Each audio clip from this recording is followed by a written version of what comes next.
Did Democrats just get caught committing voter fraud in this Georgia precinct? Hold that thought. Quick question. Is your family ready if disaster strikes? Earthquakes, hurricanes, grid failure, or the Middle East war spiraling out of control? These are real threats. So do not be caught off guard when disaster strikes. Get the survival food I trust for my family at preparewithgary.com. Now, back to the news. Amanda Pressagiacomo for the Daily Wire reports that twice as many ballots as the number of registered voters were cast in the northeastern Georgia precinct during the state's primary elections. According to official numbers from the Georgia Secretary of State, 670 votes were cast in Habersham County's Mud Creek precinct, where there were only 276 registered voters. That's according to a report from McClatchy, D.C. They state here, impossibly, this means that the precinct saw 243% voter turnout. Yes, vote early and vote often, the Democrats' motto. In a bizarre turn of events, the number of registered voters changed from 276 to 3,704 on the Secretary of State's website on Tuesday morning. Questions of electronic malfunction outside of tampering and voter fraud, particularly in light of a pending investigation into alleged voter fraud during the Atlanta mayoral election runoff in December, still linger over the state. Georgia Secretary of State Brian Kemp, he's claiming the security of his state election is secure, stating, quote, alongside federal, local, and private sector partners, we continue to fight every day to ensure secure and accurate elections in Georgia that are free from interference.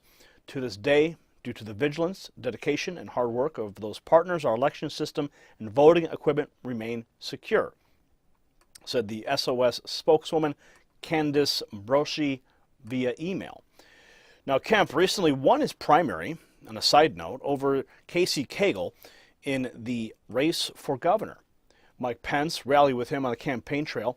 Here he is now speaking about the primary win and the impact of President Trump's support. Take a look. Some of the themes of the upcoming campaign up there. Can you talk about facing Stacey Abrams? Well, look, the contrast could not be clearer with Stacey Abrams. I mean, she's a big government, radical liberal.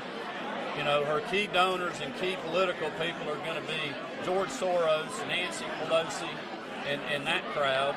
And that is 180 degrees from what we want and need in Georgia. We need somebody who's going to stand up for our values, that's going to keep our free market economy strong, keep our business environment strong, you know, strengthen rural Georgia. You know, we need somebody up there that's going to be looking out for those hard-working Georgians out there that don't have access to high-speed internet.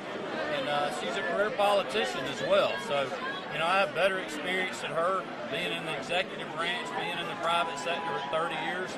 And we're ready to draw those contrasts in a respectful way.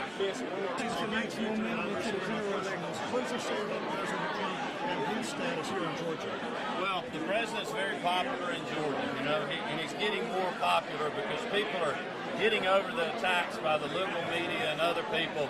They just don't tell the truth all the time, and people are looking at the record. So I think when you look at the record on the economy and him standing up and fighting for us, cutting government regulations, looking at the day I saw an announcement I had to read it yet about looking after farmers. He's going to continue to fight for us. That's the same kind of fight I'm going to have. Feel the same way with the vice president. I mean, the endorsement was huge, but I don't believe they would have ever endorsed unless we had seized the momentum and gotten the lead and had the wind at our sails.